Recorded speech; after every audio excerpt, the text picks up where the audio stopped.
The ancient stones of the Temple of Fate pulsed with energy, their crystalline surfaces shimmering as violet light poured through towering windows.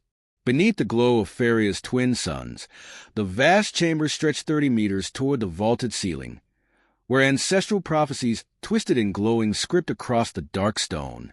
Byron Tot, a 4-year-old boy, clung to his mother's hand, his wide eyes darting between the Ferian priestesses gliding through the chamber like living shadows. Their sheer robes flickered with the same ethereal light that danced along the temple walls, their violet skin adorned with intricate, shifting patterns.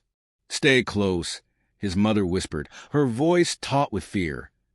The same fear that had driven them across 3 star systems to seek refuge among the prophecy-marked people.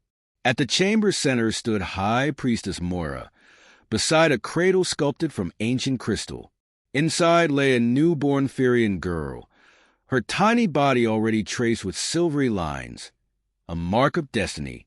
"Amos Ferris," Moira declared, heir to the planet's most powerful clan. "Bring the boy." Byron's mother gently urged him forward. He stumbled on the ancient stones as he approached the cradle. The infant's golden eyes opened, like all her people's, yet filled with an unnatural awareness that sent a shiver down his spine. "Join their hands," Moira instructed. "Let us see what fate has written." Byron hesitated before extending his small, pale hand toward the baby's violet one. The instant their skin touched, the temple erupted in radiant light. The crystalline walls blazed with cascading visions, possible futures flowing like liquid fire. Byron saw himself lying lifeless in a neon-lit alley, a violet-skinned woman standing over him, her hands smeared with blood. Then the vision shifted. The same woman flung herself between him and a lethal strike, collapsing as she saved his life. More images flickered, the two of them standing together as reality itself seemed to fracture around them. Moira's voice sliced through the chaos.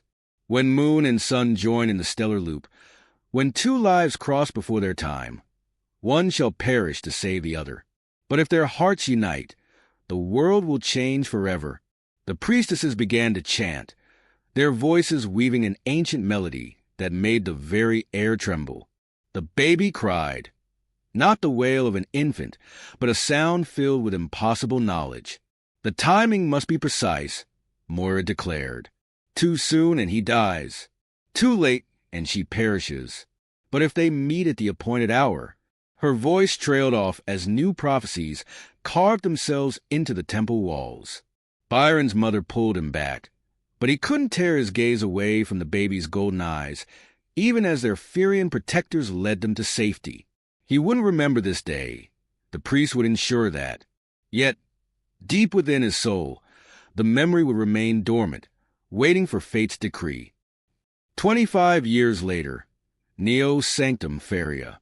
Captain Byron Tot crouched beside a corpse, his weathered face illuminated by the pulsing neon signs outside.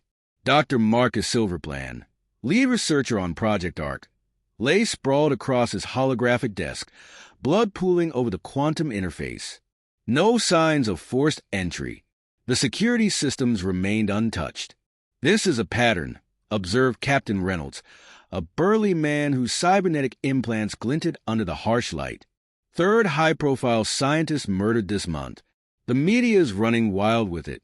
"Yeah, well, the media can kiss my..." Byron paused.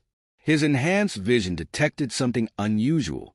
Leaning closer to the victim's neck, he muttered, "Well, hello there, beautiful."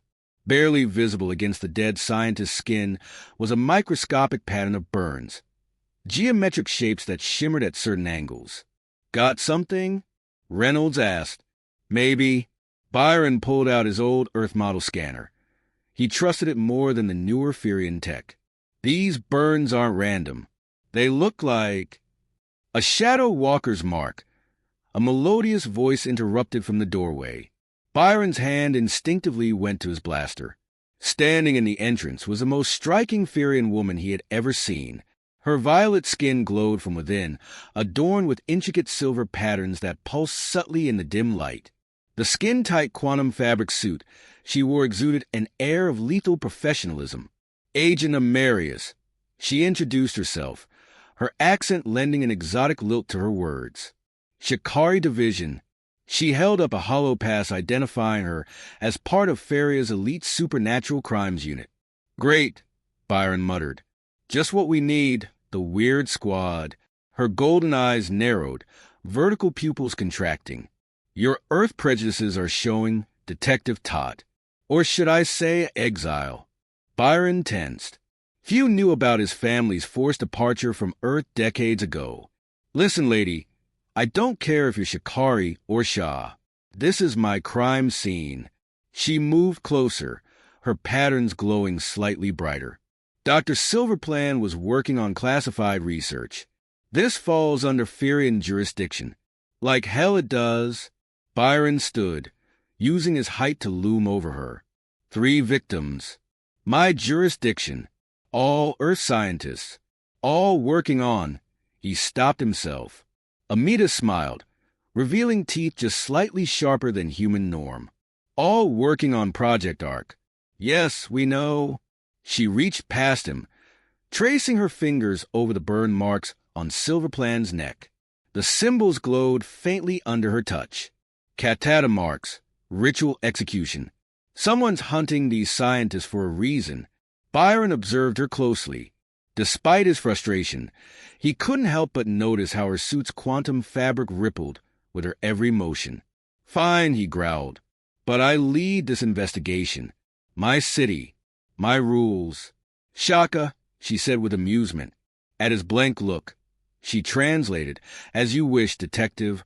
She retrieved a small crystal from her pocket, its surface catching the neon light. But first, we should discuss what Dr. Silverplan was really working on, and why someone wants all traces of it erased. Before Byron could respond, his comm unit crackled. Detective Tot, we've got another one. Upper levels, Sector 7. Damn it. Byron headed for the door, then turned back to Amita. Coming, Shikari? Or do ritual murders only interest you when they're cold? Her patterns flickered, the Firian equivalent of amusement. After you. As they stepped into the neon-drenched streets, Byron couldn't shake the feeling that he had met her before. Something about those golden eyes, but that was impossible. He'd remember someone like her. And yet, deep in the recesses of his mind, something long buried stirred. To be continued. Byron took a shaky breath, his mind reeling. So all this time, I was never meant to exist. Amides nodded grimly. You weren't supposed to break free from their calculations. But you did. And now the entire system is unraveling. Because of it, the sanctuary pulsed again, the shifting symbols growing more erratic. A low hum filled the air, sending vibrations through the stone floor. Byron clenched his fists. So what now? Do we just keep running? Because I'm tired of being someone else's pawn. Amides studied him for a long moment, then reached out, tracing one of the symbols glowing faintly on the wall. We're not running anymore. We're rewriting the code. Byron frowned. You mean...